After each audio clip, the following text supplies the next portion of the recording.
Hello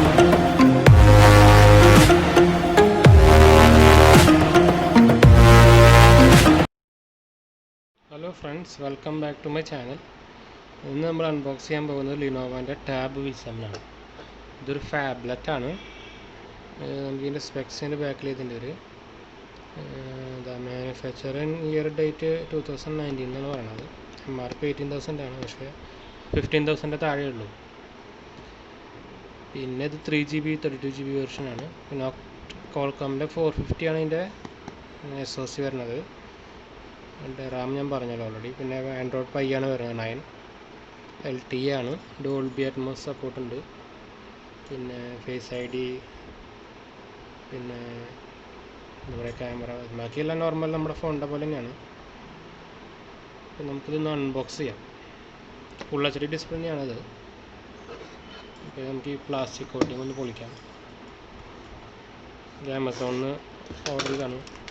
അപ്പോൾ നമുക്കൊന്ന് ചെയ്തിട്ട് ഇപ്പോൾ ഫാബ്ലെറ്റ്സ് അങ്ങനെ അധികം ഇറങ്ങുന്നില്ല. റയർ കമ്പനീസാണ് നമ്മുടെ ടാബ്ലെറ്റ്സ് ഒക്കെ ഇറക്കുന്നത്. ഇതെനിക്ക് തോന്നുന്നത് ഇത് ഓൾഡ് മോഡലാവാൻ സാധ്യത. പിന്നെ എന്താ പറയുക, ഇമ്പോർട്ടിങ് ഇങ്ങനെ ഇരിക്കണമെന്ന് മനസ്സിലാവുന്നില്ല. സാംസങ്ങും ആപ്പിൾ മാത്രമേ ഇപ്പോൾ ടാബിൾ ആകുള്ളൂ. അതും ലക്ഷറി ടാബിൾ മാത്രമേ ഉള്ളൂ ഇപ്പോൾ. ഇപ്പോൾ നമുക്ക് സീലൊക്കെ ഉണ്ടാക്കി തന്നെയാണ്. അപ്പോൾ സാധനം പുതിയ തന്നെയാണ്. ഒരു ഫാബ് കണ്ടത് നല്ല സൈസ് ഉണ്ട്. ഈ നോട്ട് സീരീസ് പോലെ സാംസങ്ങിൻ്റെ. അതിനാണ് ഈ ഫാബ്ലെറ്റ് എന്ന് പറയുന്ന കാരണം. പിന്നെ ഇതൊരു 2 ബോക്സ് ഉണ്ട്. അതിൽ ടൈപ്പ് സി ആണ് കേട്ടോ. ടൈപ്പ് സി കേബിളാണ് ഇതുണ്ട്. പിന്നെ അപ്പോൾ ലേറ്റസ്റ്റ് തന്നെയാണ് ടൈപ്പ് സി വരുന്ന കാരണം. ഇന്നോവ ടാബിൻ്റെ ഒരു ഗൈഡ് ഉണ്ട്.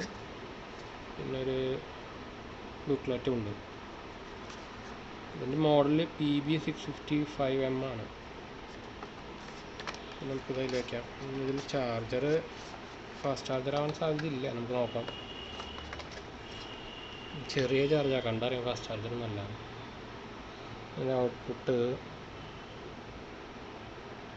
0.3 ആംപിയർ ആണ്. ഔട്ട്പുട്ട് 5 watt 2 ആംപിയർ ആണ്. അപ്പോൾ 10 വാട്ടിൻ്റെ ഫാസ്റ്റ് ചാർജർ ഒന്നല്ല. ഫാസ്റ്റ് ചാർജ് സപ്പോർട്ട് ചെയ്യുമെന്ന് എനിക്ക് തോന്നുന്നില്ല. തുറന്ന് നോക്കാം. ചാർജ് ഉണ്ടാവാൻ സാധ്യതയുണ്ട്. എല്ലാത്തിനും നമ്മുടെ നോർമൽ 18:2 റേഷ്യോ ആണ് സ്ക്രീൻ റേഷ്യോ വരുന്നത്. പിന്നെ ബാക്ക് മെറ്റലാണ് കേട്ടോ. ഇത് മെറ്റലാണ്. ഫിംഗർ പ്രിൻ്റ് ഉണ്ട്. സിംഗിൾ ക്യാമറയാണ്. നമുക്കിത് ബൂട്ട് ചെയ്ത് നോക്കാം. ചാർജ് ഉണ്ട്. ഇത് നോക്കറ്റാണ് വരുന്നത്. ഇത് അപ്ഡേറ്റ് കിട്ടാൻ സാധ്യതയൊന്നുമില്ല ലിനോവയുടെ കാരണം. നമുക്ക് ഈ മൂവീസ് കാണാനൊക്കെ ഉപയോഗിക്കാം. ഇത് ഡ്യുവൽ ഇത് കാണിക്കുന്നുണ്ട്. ഇത് സ്റ്റീരിയോ ഔട്ട്പുട്ട് ആവാൻ സാധ്യതയൊന്നുമില്ല. ഒരെണ്ണം ഉണ്ടാവുള്ളൂ മാക്സിമം. ബൂട്ടായി വരുന്നുണ്ട്. ഫസ്റ്റ് ബൂട്ടായ കാരണം കുറച്ച് ടൈം എടുക്കുമായിരിക്കും. ഇതിപ്പോൾ തുടങ്ങിയിട്ടുണ്ട്. നമുക്ക് സ്റ്റാർട്ട് കൊടുക്കാം. Skip option no user experience ഒക്കെ ചോദിക്കുന്നുണ്ട്. ഫേസ് സെക്കൻഡ്സൊക്കെ സ്കിപ്പ് ചെയ്യാം. മൊബൈൽ നെറ്റ്വർക്ക് സിം ഇട്ടിട്ടില്ല. അപ്പോൾ വൈഫൈയും സ്കിപ്പ് ചെയ്യാം. പിന്നെ എന്തായാലും ഗൂഗിൾ അക്കൗണ്ട് കൊടുക്കേണ്ടി വരും. അല്ലാണ്ട് രക്ഷയില്ല. അല്ലാണ്ട് നമുക്കിത് ഓപ്പൺ ആക്കാൻ പറ്റില്ലല്ലോ. പിന്നെ എല്ലാം ഓടണം. പിന്നെ ഒക്കെ സ്കിപ്പ് ചെയ്യാം. നമുക്ക് ഇപ്പോൾ ഈ 19 സ്ക്രീൻ റേഷ്യോ കണ്ടിട്ട് ഈ സ്ക്രീൻ റേഷ്യോ കാണുമ്പോൾ ഭയങ്കര ബോറായിട്ട് തോന്നുന്നുണ്ട്.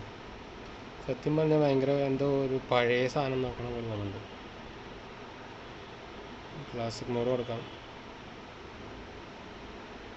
ബൂട്ട് കഴിഞ്ഞു കിട്ടാം. അതാണ് അതിൻ്റെ ഹോം സ്ക്രീൻ. സ്ക്രീൻ അത്യാവശ്യം നല്ലതാട്ടോ. കാണുമ്പോൾ കുഴപ്പമൊന്നുമില്ല. ഇത് പക്ഷേ ഗുണം എന്ന് വെച്ചാൽ അത് പ്യുവർ ആൻഡ്രോയിഡാന്ന് തോന്നുന്നുണ്ട്. അത് പ്യുവർ ആൻഡ്രോയിഡാണ്. അത് കാരണം നല്ലതായിരിക്കും. അപ്പോൾ അപ്ഡേറ്റ് കിട്ടാൻ സാധ്യതയുണ്ട്. ഒരു ലോഞ്ചറും വാങ്ങുന്ന ഇട്ടിട്ടില്ല ഇതിൽ. നമ്മുടെ ഈ ഷോമിയുടെ ഇതിൻ്റെ പോലെ ഒന്നും സംഭവം. ലിനോവോ ഇപ്പോൾ ചൈനയുടെ കയ്യിലാണെങ്കിലും കുറച്ച് പക്ഷേ ലോഡ് വെയർ ഉണ്ട്. സ്കൈപ്പ്, ടാബ്ലറ്റ്, അവരുടെ ടാബ്ലറ്റ് മാനേജർ. പിന്നെ അതും ഇല്ല. സ്കൈപ്പ് മാത്രമേ ഉള്ളൂ. ലോഡ് വെയറും ഇല്ല. ഇത് പ്യുവർ ആൻഡ്രോയിഡ് തന്നെയാണെന്ന് തോന്നുന്നുണ്ട്. നമുക്കിതിൻ്റെ സെറ്റിങ്സിലൊന്ന് പോയി നോക്കാം. സിസ്റ്റം അപ്ഡേറ്റഡ് ടു ആൻഡ്രോയിഡ് 9 ആണെങ്കിൽ കിട്ടുമെന്ന് അറിയില്ല. അബൌട്ട് ടാബ്ലറ്റിൽ പോയി കഴിഞ്ഞാൽ ടാബ് V7 ഡിവൈസ് നെയിം, പിന്നെ സോഫ്റ്റ്വെയർ വേർഷൻ ഇവിടെയാണ്. ചെക്ക് അപ്ഡേറ്റ് വരുന്നുണ്ട്, അപ്ഡേറ്റ് ഉണ്ടോയെന്ന് അറിയില്ല. സ്റ്റോറേജ് 32 GB ആണ്, അതിൽ 9.36 GB യൂസ്ഡ് ആണ്. നമുക്ക് മെമ്മറി അപ്ഡേറ്റ് ചെയ്യാം, അതുകൊണ്ട് ഇവിടെ കുഴപ്പമില്ല. പിന്നെ സ്റ്റോക്ക് ആൻഡ്രോയിഡ് ആയ കാരണം അത്യാവശ്യം സ്ലോ ഡൗൺ ആവാൻ സാധ്യതയില്ല. 3 GB ഉള്ളതിൽ എന്തായാലും ഗെയിമൊന്നും പറ്റില്ല, ഉറപ്പല്ലേ. 450 ആണ് സ്നാപ്ഡ്രാഗണിൻ്റെ. അപ്പോൾ ലൈറ്റ് വെയിറ്റ് ആണ് കേട്ടോ. 4000 mAh ബാറ്ററി ആണെങ്കിൽ ഫാസ്റ്റ് ചാർജിങ് ഇല്ല. ഇതിപ്പോൾ ഫാസ്റ്റ് ചാർജിങ് ഉണ്ടോ എന്ന് ഞാൻ നോക്കിയിട്ട് പറയാം കുത്തി കഴിഞ്ഞിട്ട്. അപ്പോൾ ഇതിൻ്റെ കുറിച്ച് ആൾക്കാർക്ക് ആവശ്യമുണ്ടെങ്കിൽ നമുക്ക് കമൻ്റ് ഇട്ടാൽ നോക്കാം അതിനെക്കുറിച്ച്. ഒന്നും അത്ര ഫേമസ് അല്ലാത്ത സാധനം കഴിയ കാരണം എല്ലാം നോക്കേണ്ട ആവശ്യമില്ലല്ലോ. അപ്പോൾ അധികം ഡിമാൻഡുള്ള ബ്രാൻഡും അല്ല, മോഡലും അല്ല. അപ്പോൾ ശരി ഫ്രണ്ട്സ്, അടുത്ത വീഡിയോയിൽ കാണാം. സബ്സ്ക്രൈബ് ചെയ്യാൻ മറക്കണ്ട കേട്ടോ. ബൈ.